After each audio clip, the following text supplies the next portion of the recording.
All right, everyone. Hope you are all having a fabulous day. Let me know in the chat if you can hear me, if you can see me. I know you're backstage, Jody, with me. That is so awesome to see you there. Let me know in the chat if you're able to view and. All right. So today we are talking about your ideal job. And a lot of you struggle with identifying what it is. I, in fact, went through that, and some of you may have read my story around how I struggled for over 15 years trying to identify what it is that I'm good at and feeling burnt out. Thank you, Mildred, for confirming. And yes, I quit over text because I just had it. I just was tired of pretending. And so I decided to launch this session for two reasons. Obviously, I'd love you to see and sample how I coach because some of you may want to work with me, especially if you're struggling and you want to achieve a goal. And some of you may just want to, learn from other people and benefit from this. And I wanted to create a safe space for people to ask me questions in a free format. This is my way of giving back to the community. I'm not able to jump on one calls with so many people for free. So I provide this forum so that people can hop on, ask me questions, and get free coaching. So don't be shy. If you want that opportunity, you have a burning question, you wish you could book a call with me, then I definitely encourage you to access the link that I have just dropped. This is it. And this will give you the opportunity to go backstage and ask me any questions. All right. So we got two brave souls. One of them just dropped off. All good. Um, we'll start with you, Jody. I'm going to bring you on stage and you can share with me what is going on. Welcome, welcome, Jody. Welcome. Hi, thanks. What's going on? Well, I'm on the market looking for a job. Um, I've been a Scrum Master for the last 10 years. I'm in Australia, Victorian Government of Justice, and I took a package which was too good to refuse, basically. So I decided to have a bit of a career change and work out if I wanted to keep on working in the IT industry or not. It turns out that I did a bit of self-discovery and worked out that yes, that's for me. I love it. I love working with people, love working with teams, and I took on a consultant role, and then they said that they didn't have for me in their clients. So that was a bit of a bummer. So I thought that might be a good change, being consultant rather than working in the company. But no, I'm going to steer clear of consultancies and go for normal companies now. So that's my job, my role, or my situation in a nutshell. Wow, thank you so much for sharing. So, at the moment, it sounds like you are looking for your ideal job and you realize that you have a high desire for more freedom. And so you're going into the consulting route, which is something that I've been on. Um, so, how do you feel about the next role? Are you clear that it would be an agile coaching role, or are you a little bit undecided about it? How do you feel about the role that you want to do? So what I want, well, I'm thinking that I want to be an agile coach, scrum master, iteration manager, but not as consulting. That's not for me. It was a little bit too stressful. and I think the industry's a little bit up and down. So I'd rather just work for a company, and that's it. Work for a company, So work for a team, a company with more than one team, hopefully, so that um, teams can learn off other teams and things like that. beautiful, beautiful. Okay, let's say, 2 or 3 months from now, if you had a magic wand and you could achieve anything that you wanted, what would it look like for you? Waking up in the morning, where would you want to be? Oh, where would I want to be? Somewhere lying on a beach. We're just going into winter here in Melbourne, so it's it's getting a bit cold. I mean, it's great that you want to be on the beach, although that kind of cracks me up because it reminds me of my story when I was sitting with my career coach and she asked me to do this meditation or visualization exercise, and all I could think of was the beach.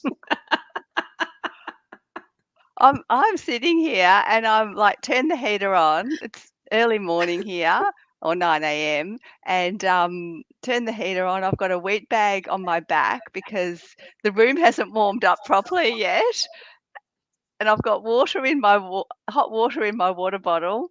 So yeah, Oh feeling the my cold. goodness. Yeah. Yeah, winter's definitely not my most favorite. I'll be honest, even though I'm in Canada, winter is not my most favorite season.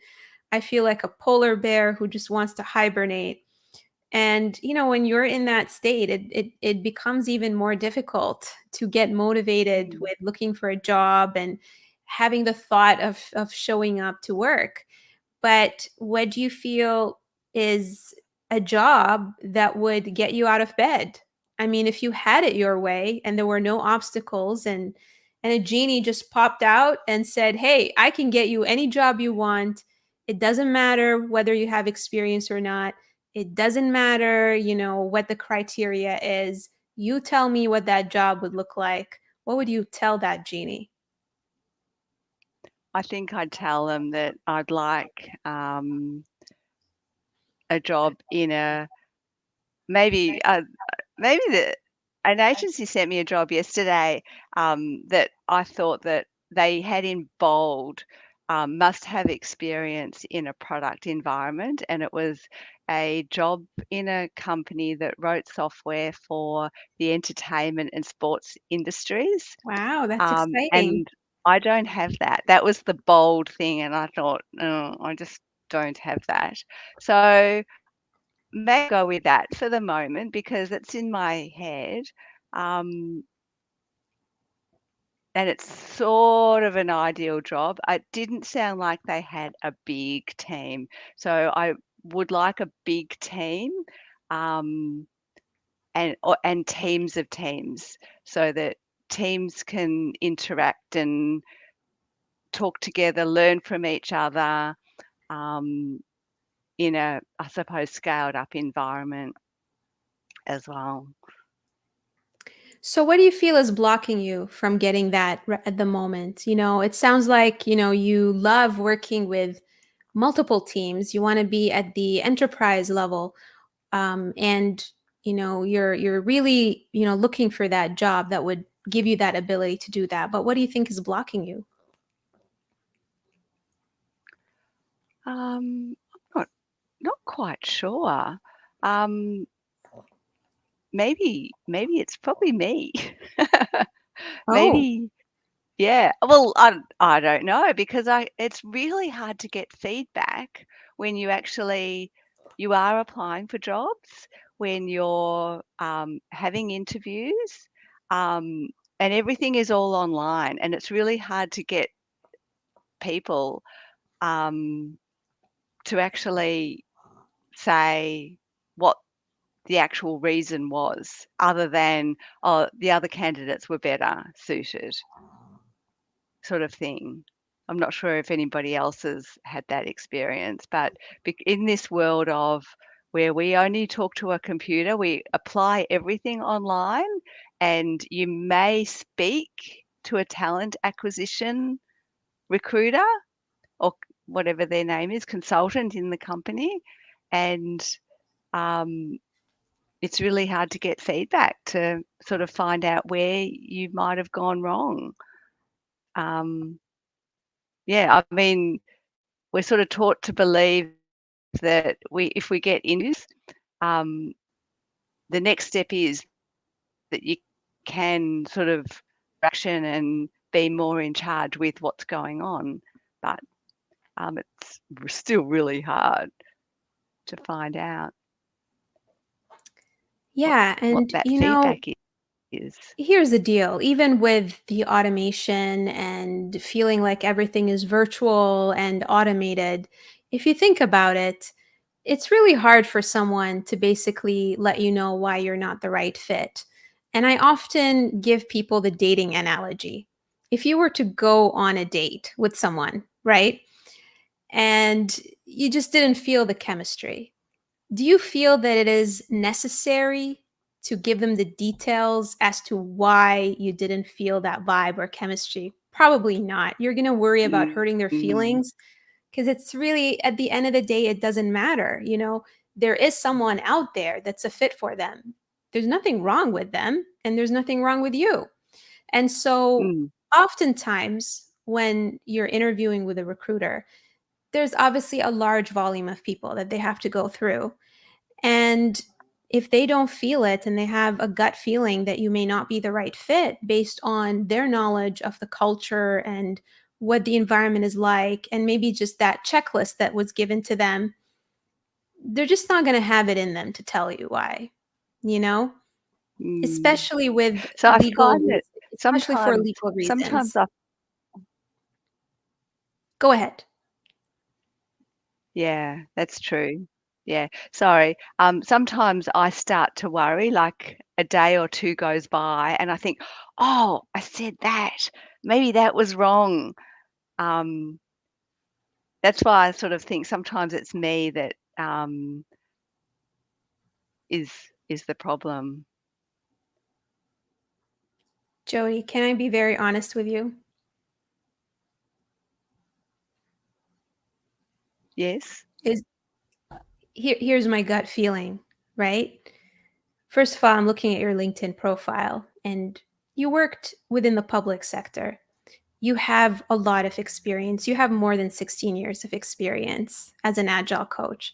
I can tell that you have a very nurturing side of you. You love mentoring people, you love coaching them. This is just my intuition kicking in from coaching so many people. I usually get a sense of what the person is like without even asking too many questions. But you know what I think is blocking you?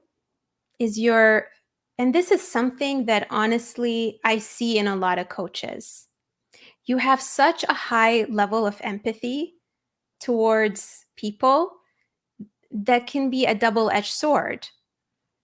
You're trying to please the hiring managers and the recruiters out there because of your level of empathy. And when I asked you the question of what it is that you want to do, you've been struggling to answer it and going back to making your choice based on competency. And so I feel you got to just embrace the fact that you have a wealth of experience and not worry too much. Like prioritize what you need versus what they want from you. I know that you're a servant leader. You're an agile coach, you're a scrum master, and you are designed to be a servant leader. However, you got to serve yourself first before you serve others. And so I have a couple of suggestions for you to do in terms of tools that will help you um, be in a better position to attract the right opportunities. First of all, notice how I'm saying attract, not convince, not find, but attract. You got to be the magnet. And that is by first, you got to be clear about it, what it is that you want. think of it like a vision board. Maybe what you want to do in those 16 years that you've had in the public sector, and I will say the last position that you've had, think about moments that brought you joy. Think about the dynamics that created those moments that brought you joy. Was there a particular project where you felt like, oh my God, I'm at the top of the world? Write down that project. Was it related to a specific product or a domain? Do you enjoy that domain? That's how you build your list of wants. I want you to come up with a list of, these are 10 things I want in a job, and these are my non-negotiables, and this is what I'm scared of. And to build that list, you got to audit what you've done so far in your career and list out the moments of joy. You can maybe chunk it out into increments of 5 or 10 years. And in each bucket, come up with 3 moments that brought you joy.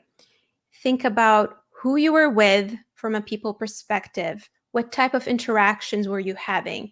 To me, it sounds like you thrive when you're in a larger organization. Maybe you're the kind of person who likes the macro level and is the glue. So write that down. Say, I want this in my next job. Okay.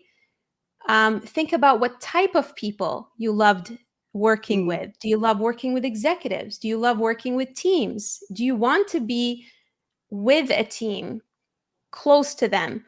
Or do you want to just be plopped into different teams for a little bit of time as they need? Those are things that I want you to think about as well. And I know this as an agile coach too. That's why I can be very specific with you. Ask yourself, what problems do I enjoy solving? I'm going to guess that you enjoy solving team problems, people problems within the team versus product problems if you were to prioritize. Did I guess that right? Yep. Yeah. Because I have a career archetype quiz, and usually people who fit into the Agile Coach Scrum Master fit into an archetype of team and basically process, right? That's the archetype you fit in. You love improving the way teams operate. That is where you shine. So think deeply in that and ask yourself, what are the conditions that I need as a human being in order to thrive and be encouraged to fix process problems?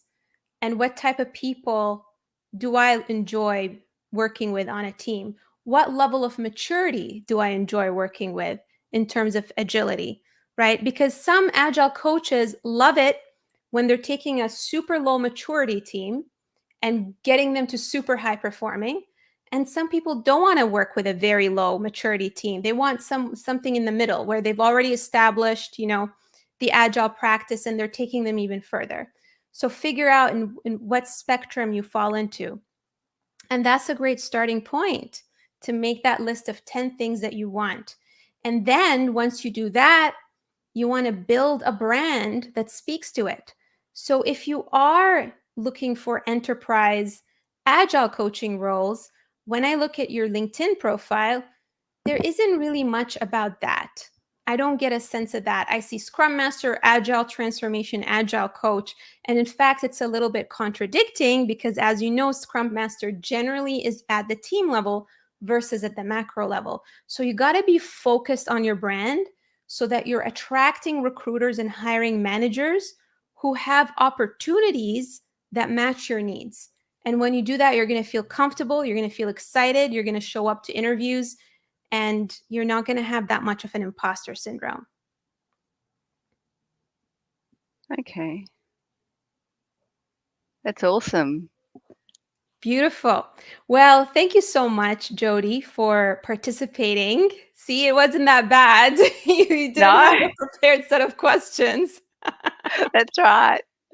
Beautiful. All right, I'm going to take the next person. Thank you so much, Jody.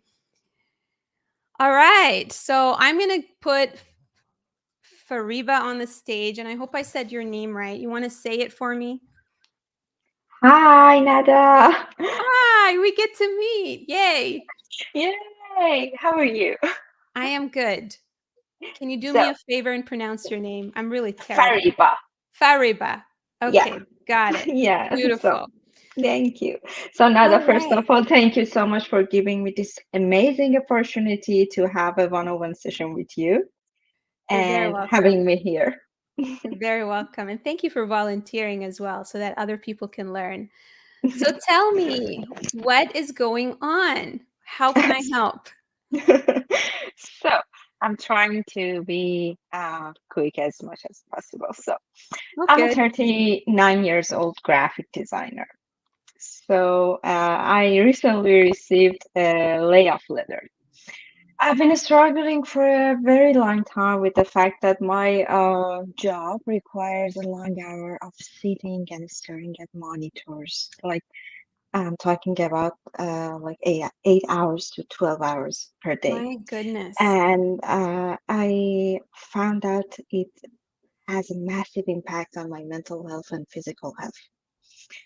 So, receiving that letter and dealing with these consequences of having this job and a lot of things, and on top of that, following you for a while, I think I suddenly gave myself this permission to think about the idea of having a dream job is possible, even for me, with my situation as a person who came here like about 5 years ago, still rooting and knowing things.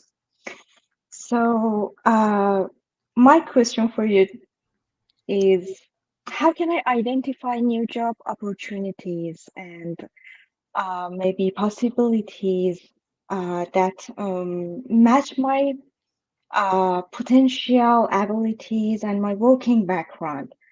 Because I don't know what is really the first step in this process. And when I'm go and looking at the jobs that I might love, when I'm seeing the section that says the K areas of responsibilities, I kind of freak out, and I suddenly feeling unqualified to even think about applying this kind of job. So I was hoping maybe you can guide me in this. Absolutely. Absolutely. I'm here for you. First of all, I want to ask the audience here, who has felt that way? Because I'm pretty sure that you're not the only person who feels that way when you look at job postings where you feel overwhelmed. You're like in this, I don't know, Charlie's Chocolate Factory, although what you're looking at is not chocolate. It could be far away from Absolutely. chocolate, maybe boring vegetables sometimes when we look at job postings. And you're just overwhelmed. You're like, oh Yeah. my God, there's just too many options and too many variations. And oh my God, I don't even know where to start. I mean, who has ever Yeah. felt that way? Come on, let's support, Fariba, and let us, show her some support here. Yes, big time, right? Totally. Who else? Who else has gone through this where, they got overwhelmed by the idea of looking at job postings? This is something that most of my clients tell me when they work with me is I get overwhelmed when I start looking at job postings. So you're not alone. What you're going through is extremely, extremely normal. Totally normal. See, everyone here is supporting you. Yes, a lot of times with trying to break into tech, I do feel like I'm not qualified. I'm in the same boat. I feel the exact same thing you are saying. See, you're not alone. You are definitely not alone. Okay. Now, to answer your question, where do I even start? Right? Yeah. Okay. So I'm curious to know, why graphic design?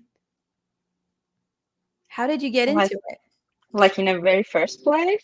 Yeah, like, I mean, I'm just looking at Uh, your mm, LinkedIn right now, and you have a uh, long history of being a graphic designer. yeah, after I graduated from the high school back home, I'm Persian. I decided I'm not gonna follow the uh, course that my parents decided. So I went against them, Good for and you. Yeah, because I really had a background with the art. I always wanted to be an artist. So the Mm. only way they let me to do this, it was no, you're not gonna go for painting and this stuff. At least you're gonna get a decent job after that. So graphic design was my option.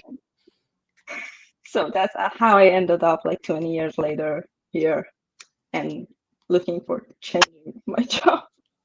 Hey, look, what this tells me is you're a badass. Like, you have the ability to go against the grain. You're a brave person. Um, so embrace that bravery, right? To pick what it is that you want to do and stand your ground when it comes to going on that path. So it sounds like you're very artistic. You Yeah, loved painting as a child. I did a lot of painting. But I can tell you, since I got to the graphic job, I just forget how to paint. I never touched a pencil or pen or anything related to the painting. Wow. Like, Wow. Why do you think that's the case? uh, I think I don't know. This job consumes me like in every aspect of my life, It you stresses know, you out? like all the time. Yeah, I keep waking up in the middle of the night, worried about my next project in the morning. Oh, why did I do that? Why I didn't finish that? How should I start that? And it's just overwhelming for me. And Hmm. the fact that I have to have a job, to keep it going. Yeah.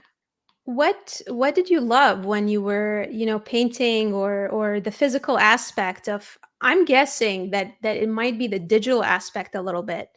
I don't know. That is different Yeah. because I mean, I'm not an artist. I painted a few things. I used to paint, but I'm not like super, advanced or anything. But I know it is a different feeling than doing it digitally, right? Yeah. Yeah. Yeah. You're right. It's like, reading a book on your Mac and laptop or I don't know, your actual book. Even you get to feel the paper, everything. It just, I think it's just a very Hmm. different feeling. So, Were uh, you were you dealing with print before you got into digital? yes, yes, yes, of course. Yeah, my expertise was on printing. I was good actually at like designing magazine and this stuff because it allows me to be more creative. When you design 100-page, you can be more creative. So beautiful. What was it about the print? What are some of the tasks or activities that you were doing when you were working at the print agency that got you excited? Can you name a couple? Uh, yeah, actually dealing with the colors and get to see the actual outcome of your work, Hmm. getting getting to the actual thing you can have it in your hand and yeah, It it's like sounds like you seeing the finished product as well. oh yeah, oh yeah, you are really right because when you're doing digital it has no stop. It's like unfinished business every time. It's like you're creating nothing. So basically it's an ad, it's gonna be like 2 weeks, it's gonna go away. Doesn't matter that much. When you were, in the advertising agency, working in print, um, did you interact with any customers, or were you mostly like what was the dynamic? Were you working with a team? Were you working by yourself? Who were you collaborating with? What I'm did you mostly working on a like really big teams do? Mm, of graphic designers and working with the art directors, creative directors, and photographers and things like that. And I had this experience because of the shoulder pain, I had to took a year off and I had to work, so I went for uh, be an account executive for a company that I used to work before as a designer. So, because I knew the job, and I could communicate with the customers and be able to understand what are the actual needs That's an and important point. yeah, and kind of turns it to the, I don't know, things that a graphic designer can actually understand and work with it.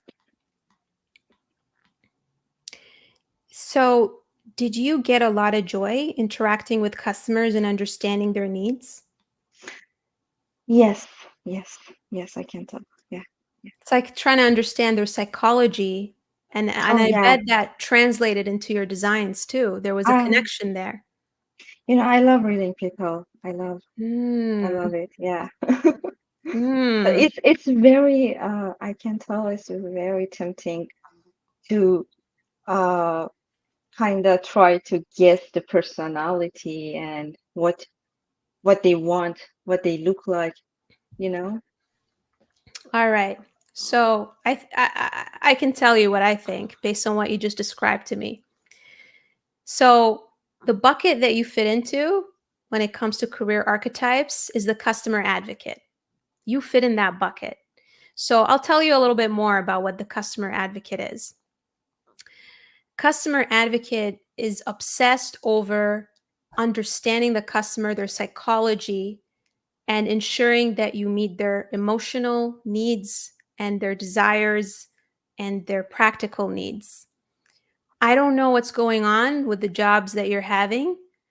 Maybe it is one of those agencies that make people just pump out work, you know, and not enough discovery and too much pumping out work and sitting at the computer, which is not you.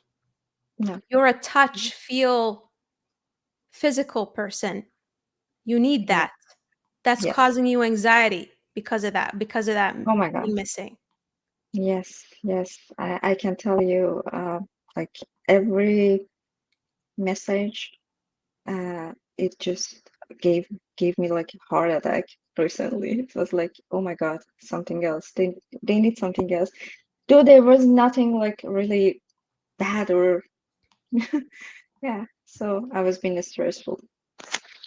You know, I'm a firm believer that sometimes obstacles get thrown in our way because the universe is trying to push us on a different path. I think what you described to me with your 100%. shoulder stuff, it's a sign that maybe you shouldn't be involved in the doing too much. Yes. Yes, 100%. I agree. I think you should be on the research, customer research side of things, having those conversations, understanding what the customer design needs are.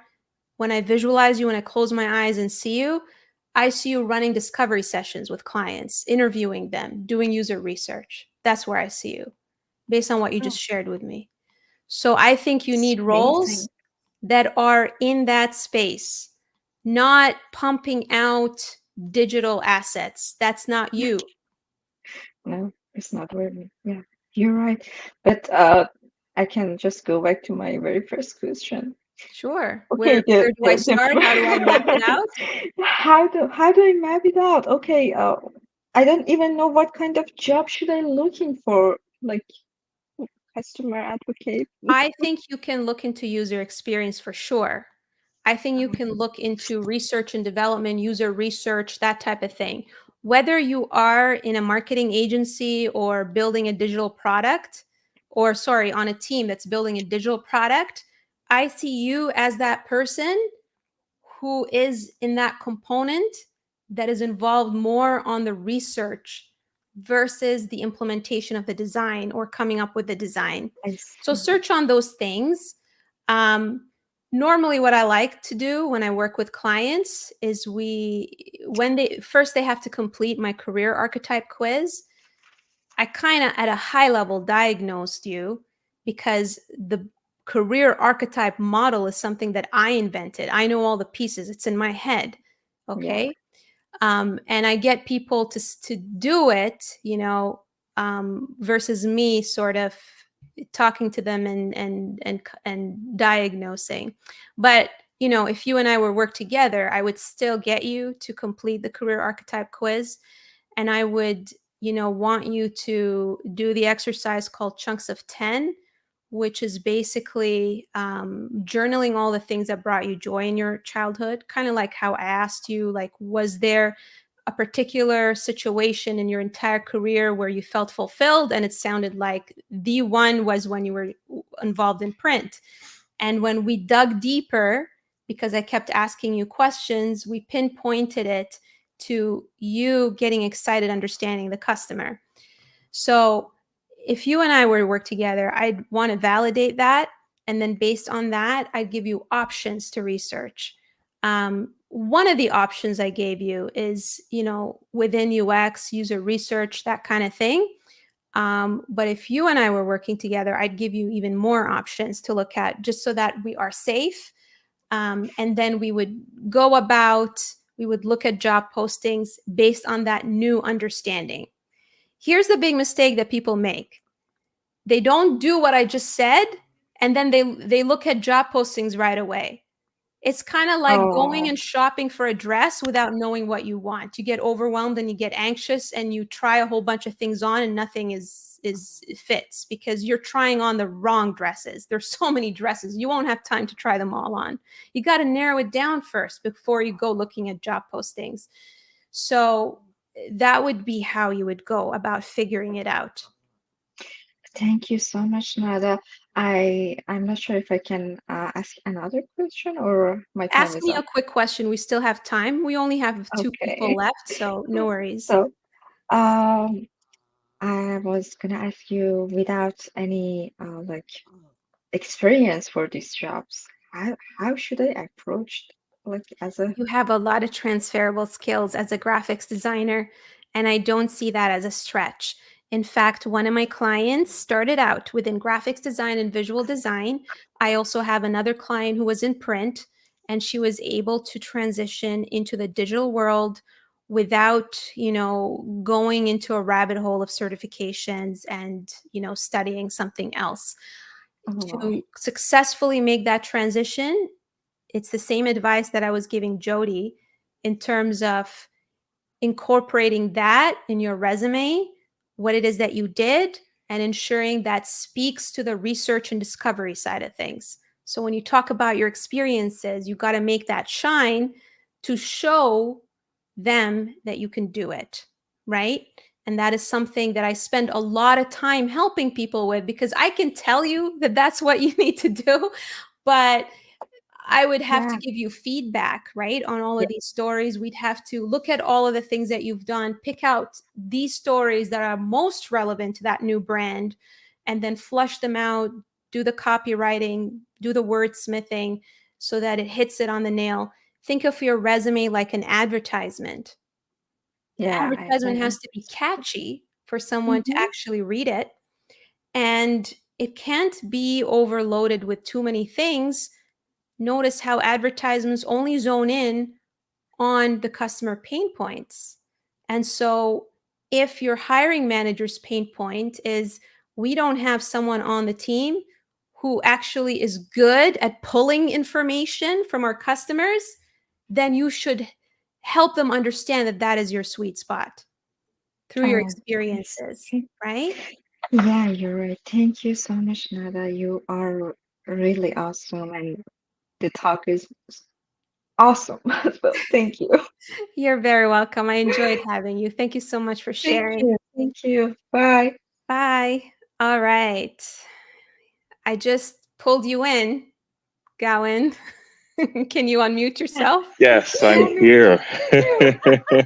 thank Sorry, you. thank you so much, Nada. Yes, for having me. Yeah, no Yeah, problem. So I think you and I were talking earlier, and you mentioned that you want to continue your path as an agile coach. correct. Yes. So, I'd pretty much done that for the last 7 years. And then, you know, in my last role, in my last position, I got laid off, right? And so I definitely want to continue along that path. In the next 2 or 3 years, I do see myself hopefully moving to a director or senior agile role. Because for me, sometimes it's about impact, right? It's about creating opportunity for other Scrum Masters and Agile coaches to do that. So lately I've been on the job hunt, and one of the challenges that I've been facing is after I've submitted my resume, I don't hear anything back. So I get in touch with recruiters, call goes well. They're like, yeah, we're going to submit you to this role. And then I don't get past that. And so that's one of the difficulties I faced. I've kind of narrowed it down to thinking that it may be my resume preventing me from getting past that blocker, right? And so I've reached out to you to seek help to see how we get past that major blocker.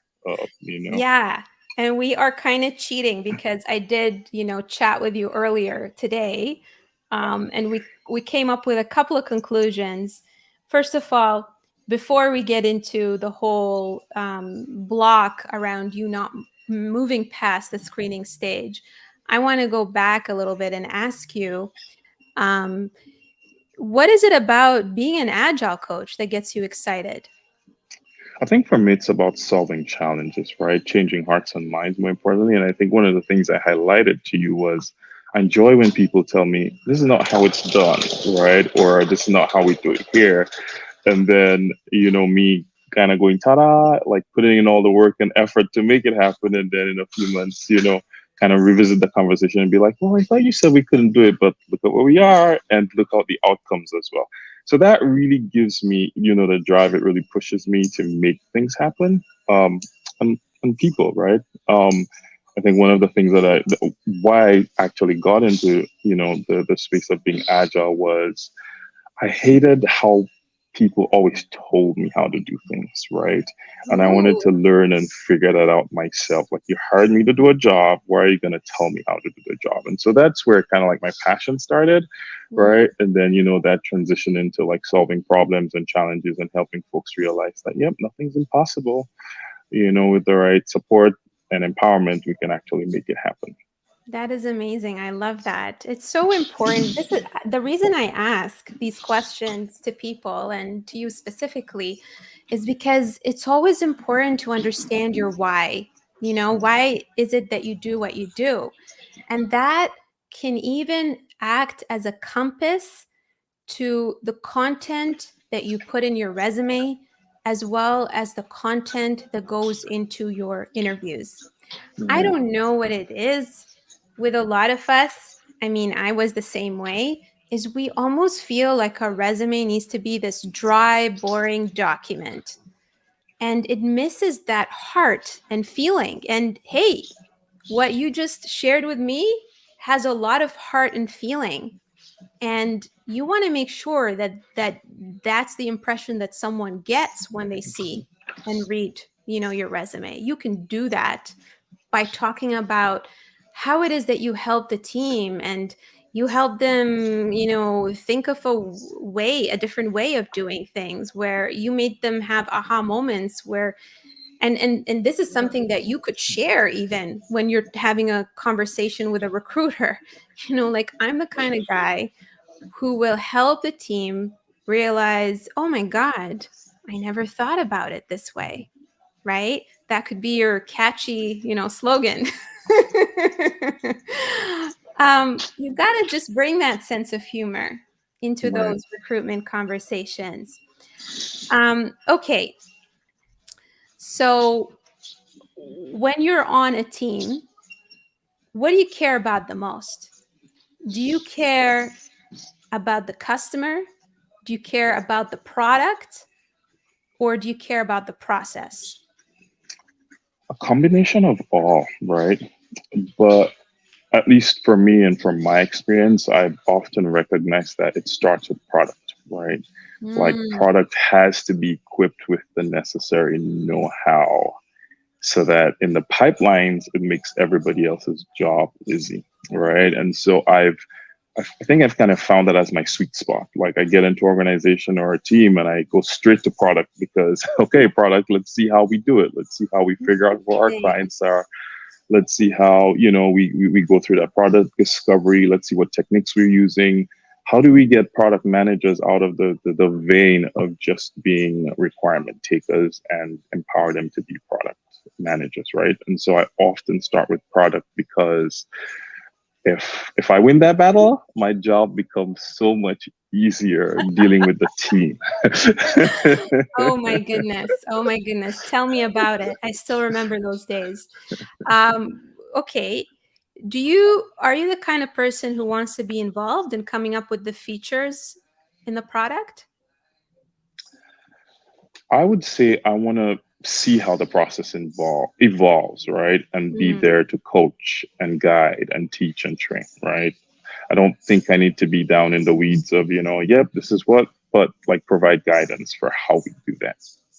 And what is the biggest bottleneck or the biggest mistake that you often see teams make? I'll say I think in part, sometimes it's more organizational hierarchy and authority and power, right? That product managers or product teams kind of feel like, yeah, we've been doing this for so long, we know how to do it, we don't really need you here. And that kind of becomes one of the major blockers in terms of trying to change hearts and minds until it's done and they realize, man, I wish we had started this earlier. But it's always an uphill battle trying to get into product, because somehow they've been doing this for years. However, the techniques that they've been using have not been effective, or really helping the team develop faster, right? To get better feedback and faster feedback, so we could, ensure that our customers are delighted, or the customer experience is one that's enjoyable.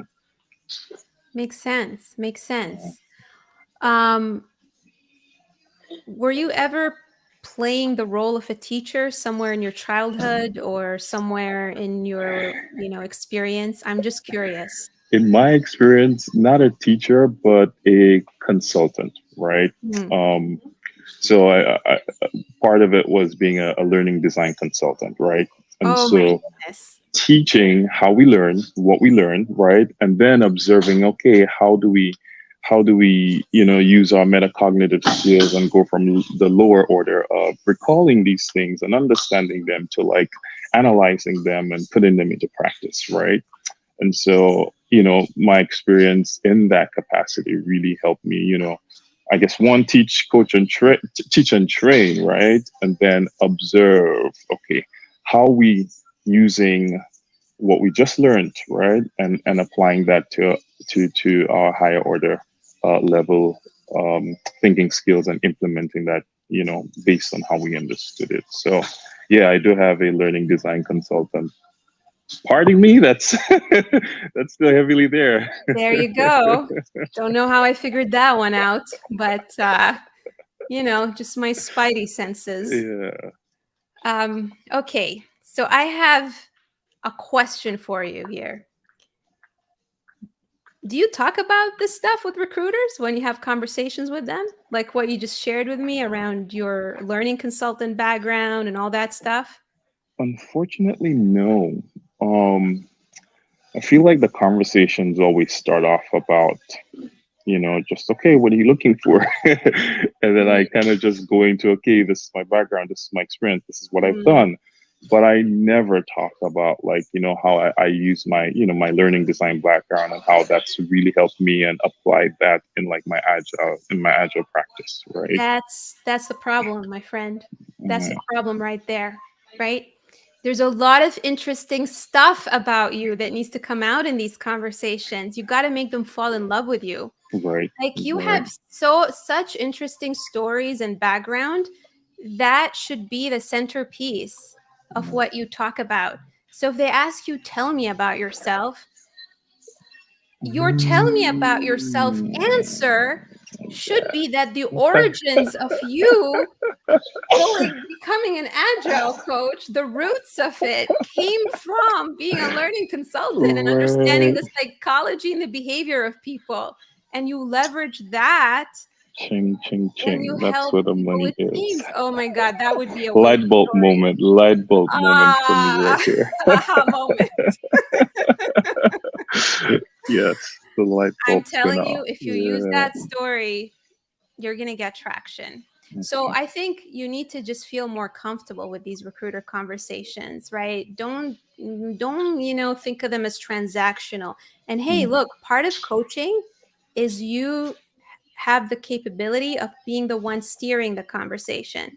So even if they ask you questions, you can steer the conversation to bring in your stories into the conversation, right? I think what I see when people are not moving beyond the screening stage is they haven't built rapport with the enough rapport with the screener. Okay. Yeah. Thank That's what you you. got to do. Helpful? Very helpful. Very helpful. The light bulbs just went off, and I'm like, all right. I think I hit the jackpot. Amazing. Well, thank you so Thank you much so for much, Nada. sharing. I Appreciate you. appreciate. Yep. Thank you. All right. Okay, we got one more. Last but not least, why don't you introduce yourself to us? Hi. Oh, sorry. My name is Tira. I am a certified Scrum Master, but I have not been practicing it. Before that, I have been an implementation manager. Right now, I'm currently a consultant for a consulting company. Yeah, it's a struggle. What makes it a struggle? Yeah, the first lady, I'm sorry, was her name Jody?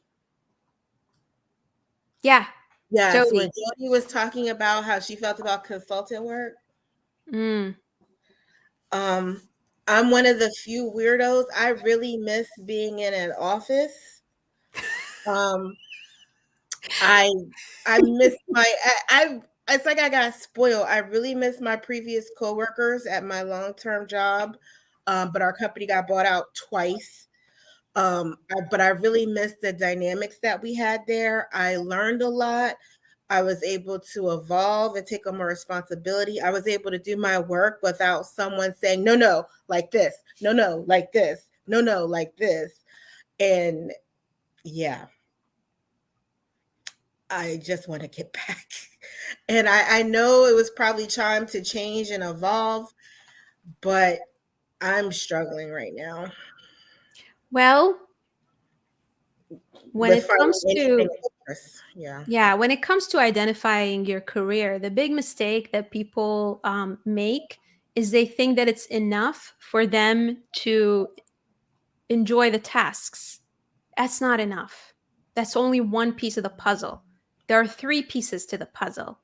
There is the types of problems that you enjoy solving, which would involve the tasks that you're doing. So, we do tasks to solve problems, right? And some of us enjoy solving product problems, figuring out what features go into the product. Some of us enjoy solving people problems, whether it's dynamics on the team. Some of us enjoy solving customer problems. Some of us enjoy solving process problems, right? Everyone is different. And yes, you got to figure that out, which just sounds like you kind of have maybe a little bit, right? But the other piece is the way you collaborate with others. If you prefer, and you saw that, like Fariba was sharing this earlier, that she is not a huge fan of the digital aspect. She's more of a touch person, right? Physical interaction type of person. There's nothing wrong with that. And there are workplaces who require you to come into the office and are hybrid or non-hybrid. You got to just really pay attention to them.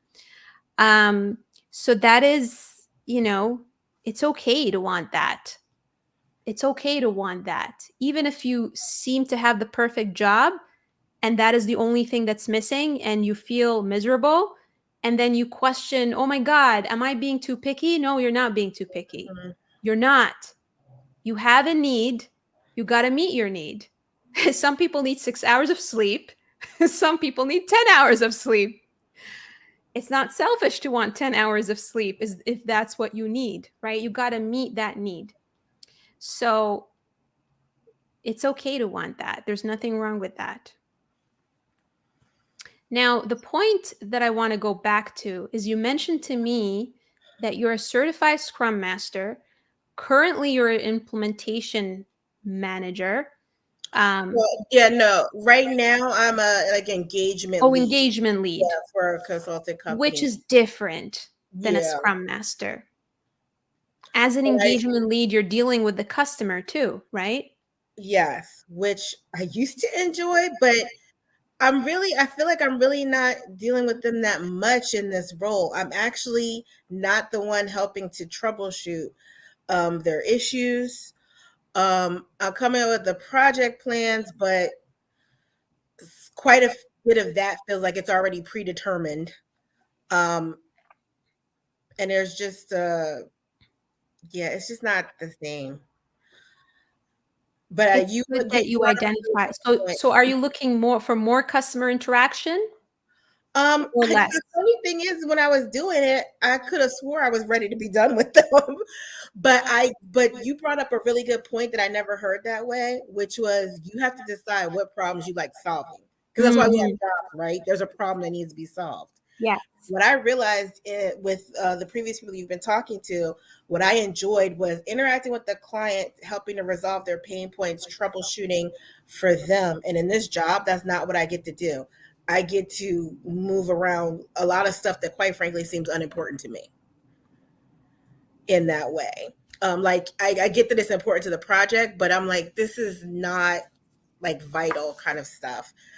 So I do miss getting to know my client, building a relationship with them, and then helping to resolve their problems. I do not feel like I get to do that here. I feel like I am so happy that you identified that and you got clarity during this call, because I bet that was not like you're like, I don't know why I'm unhappy, right? And it's good that we narrowed it down to that piece. And maybe they're calling it engagement lead. Some companies label roles a certain way, but it's not actually that, you know? And so I think you may want to journal what types of things you enjoy doing with clients. What types of, interactions did you enjoy doing? What types of problems did you enjoy solving for them? And then from an interaction perspective, day to day, how do you want to interact with people? And it's not just the types of people you're interacting with, but even just like, do you want to be in a meeting with people? Do you want to be there in person? Like, how many times a week do you want to be in the office? Those are important things to think about. And I think that will give you even more clarity and create that awareness for you, so that when you are looking at other options, meaning applying to other jobs, you could have that conversation with your current company and say, is there an opportunity for me to do more of this and more of that? And some companies, it's just a matter of having the conversation. If that doesn't work out, then we can also look externally, right? And really pay attention to what is in the job posting. And also, when you go to the interview, ask those questions. A lot of people go to interviews and don't ask these questions, and then they get a surprise when they land the job. Like, don't be afraid to say, hey, how many days a week do people normally go to the office? Is the culture that people interact physically, are people co-located, or are they geographically dispersed, right? I remember in one of my jobs before COVID hit, I literally worked from home for 2 years. I was the only person in my geographical area, and it made me so miserable. I was miserable. Yeah, I feel so disengaged from what is actually going on in this company because I don't regularly have anyone that I have a touchstone with, really. Yeah. And if you are heavy on wanting to interact with the customer, then I will automatically say that that is not aligned with an agile or scrum master role, because you would be focused on the team. So it may be that engagement lead might be the right position for you, but not in that company. Or it may have been mislabeled. So I encourage you to, look at other options as well now that you are more clear. Yes. Beautiful. Yeah, I thank you. Everyone, thank you for being open in their feedback, because the things that you were saying to the previous people, so much of it was also resonating, and just you really drilled down to some excellent points that we should be asking ourselves. And when you told Jody to stop being afraid to ask for what she wanted, everybody, I hope you hear that. Actually pay attention to what you need. 100%. So, Beautiful. Thank you so much. And everyone, if you are interested, news, news, news. I've been talking about this for a long time. If any of you know me very well, I'm an ideas person, but when it comes to implementing things and going into the weeds, that's not my strong suit. However, the good news is I am close to completion on my career archetype quiz. I will have it widely available soon. It's going to be digital. It is amazing. You go through a set of questions, and then you get a report that is emailed to you, a detailed report on what archetype you are, the mistakes and the tendencies that you might be making due to your archetype, and an opportunity to book a one-on-one with me in order to give you a detailed diagnosis, just like I did on here, on this chat.